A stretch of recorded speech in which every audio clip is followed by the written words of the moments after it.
उत्तराखंड देवी देवताओं की भूमि है और यहाँ कण कण में देवताओं का वास होता है। आज हम आपको गोलू देवता, जिन्हें न्याय का देवता कहते हैं, उनकी एक लोक कथा बताने जा रहे हैं। एक लोक कथा के अनुसार राजा झालूराई एक न्यायप्रिय, दयालु और तेजस्वी राजा थे। उनकी 7 रानियां थी, परंतु उनसे एक भी संतान न थी। उनको अपना वंश आगे न बढ़ पाने का डर था, जिस कारण राजा काफी चिंतित रहते थे। एक दिन राजा एक ज्योतिष से मिले, जिसने राजा को भगवान भैरव की तपस्या करने के लिए कहा। इसके बाद राजा ने घनघोर तपस्या कर भगवान भैरव को प्रसन्न किया।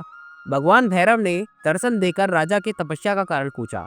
राजा ने कहा, प्रभु, आपको तो सब ज्ञात है, मेरे पास सब कुछ है, 7 रानियां भी हैं, पर एक से भी संतान सुख प्राप्त नहीं हो रहा है।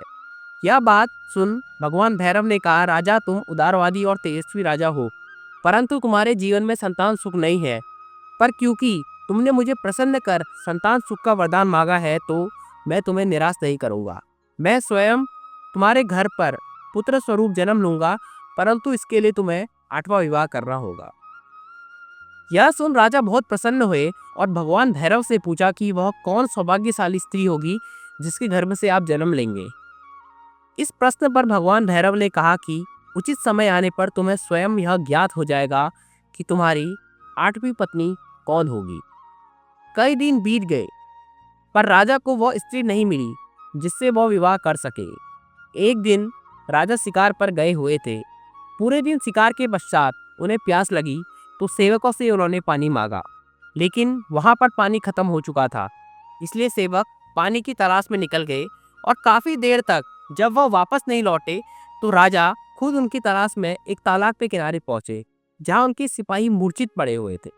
यह देख राजा काफी चौंक गए और जैसे ही राजा उस तालाब से पानी पीने वाले थे, उनको एक स्त्री की आवाज सुनाई दी, रुक जाओ, इन सभी लोगों ने भी यही गलती की थी। यह तालाब मेरा है और मेरी आज्ञा के बिना तुम पानी नहीं ले सकते हो। वह स्त्री बहुत सुंदर थी। राजा उसे देखकर मंत्रमुग्ध हो गए। राजा ने बताया कि वह इस राज्य के राजा झालूराई है और पूछा कि देवी, आप कौन हैं और इस वन में क्या कर रही हैं। उस स्त्री ने बताया कि वह पंच देवताओं की बहन कलिंगा है और झालूराई को यह साबित करने को कहा कि वह राजा है। इस पर राजा झालूराई ने कहा कि आप ही स्वयं बताएं देवी, मैं आपको अपने राजा होने का क्या प्रमाण दूं। स्त्री ने पास में ही आपस में लड़ते हुए 2 भैंसों को देखा और राजा से कहा कि आप इनको अलग कर सके तो मैं मान जाऊंगी कि आप ही राजा झालूराई है। राजा ने काफी प्रयास किए, लेकिन वह सफल नहीं हो सके। यह देख कलिंगा ने स्वयं उन 2 भैंसों को अलग कर उनकी लड़ाई समाप्त करवा दी। राजा यह देख काफी प्रभावित हुए और देवी कलिंगा को उन्होंने अपनी 8वीं पत्नी बनाने का ठान लिया और विवाह का प्रस्ताव लेकर वह स्वयं पंच देवताओं के सम्मुख रखने गए। पंच देवता भी राजा झालूराई की महानता से काफी प्रभावित थे, इसलिए उन्होंने दोनों का विवाह करने की सहमति दे दी। कुछ ही वक्त बाद रानी कलिंगा गर्भवती हो गई। यह देख राजा की 7 रानियां रानी कलिंगा से जलने लगी। 7 रानियों ने मिलकर यह योजना बनाई कि कैसे भी रानी कलिंगा की संतान को खत्म करना है। 7 रानियों ने रानी कलिंगा से कहा कि एक ज्योतिषी ने उन्हें बताया है कि जन्म के वक्त अगर तुम अपनी संतान को देखोगी तो वह मर जाएगी। जल्द ही प्रसव का दिन आया। रानी कलिंगा की आंखों पर पट्टी बांध दी गई। रानी ने पुत्र को जन्म दिया। 7 रानियों ने बच्चे को गौशाला में फेंक दिया ताकि बच्चा पशुओं के पैरों तले आकर मर जाए। और उन्होंने रानी कलिंगा को बताया कि उसने सिलबट्टे, जिसे पत्थर कहा जाता है, उसको जन्म दिया है और खून से लथपथ पत्थर कलिंगा की गोद में दे दिया। वहीं दूसरी तरफ गौशाला में पड़े बच्चे को खरोच तक नहीं आई। वह गाय का दूध पीकर बच्चा सकुशल था। यह देखकर 7 रानियों ने बच्चे को नमक के ढेर में दबा दिया, पर वह नमक का ढेर चीनी के ढेर में बदल गया। इसके बाद बिच्छुओं के बीच बच्चे को फेंक दिया, पर बच्चे का बाल भी बाका न हुआ। जब रानियों को कुछ न समझ आया तो उन्होंने बच्चे को एक संदूक में बंद करके काली नदी में बहा दिया। 7 दिन 7 रात के बाद एक मछुआरे के जाल में वह संदूक जा फंसा। जब मछुआरे ने संदूक खोला तो उसमें से बच्चा निकला। यह देख मछुआरा और उसकी पत्नी काफी प्रसन्न हुए, क्योंकि उन दोनों की भी कोई संतान न थी।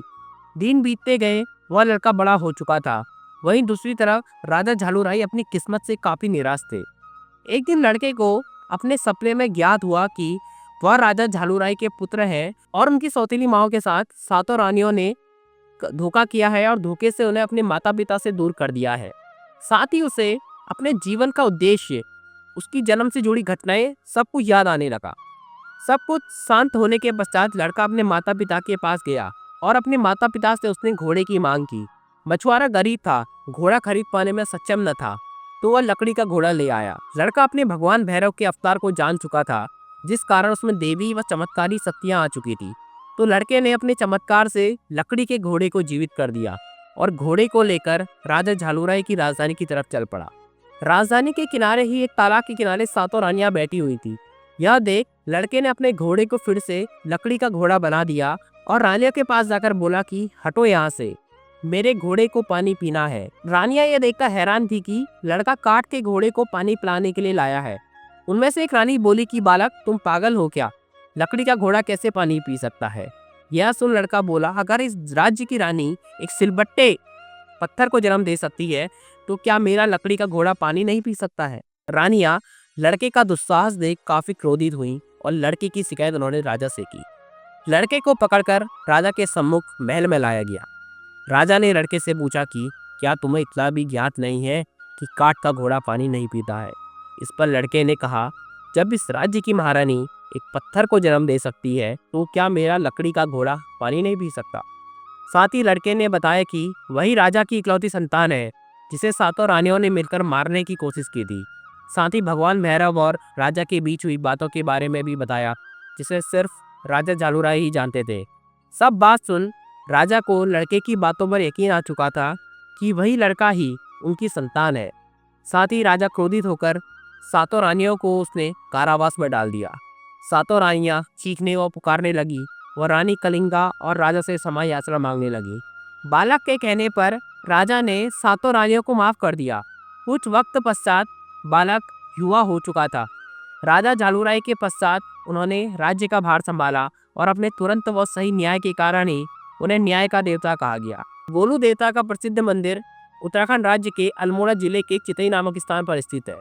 यह मंदिर अल्मोड़ा शहर से 10 किलोमीटर की दूरी पर स्थित है। मान्यता है कि इस मंदिर में जो भी व्यक्ति मुराद लेकर आता है, वह मुराद जरूर पूरी होती है। साथ ही कोई अगर न्याय की आस में वहां आता है, तो गोलू देवता के दर्शन करके उसको जल्द ही न्याय की प्राप्ति होती है।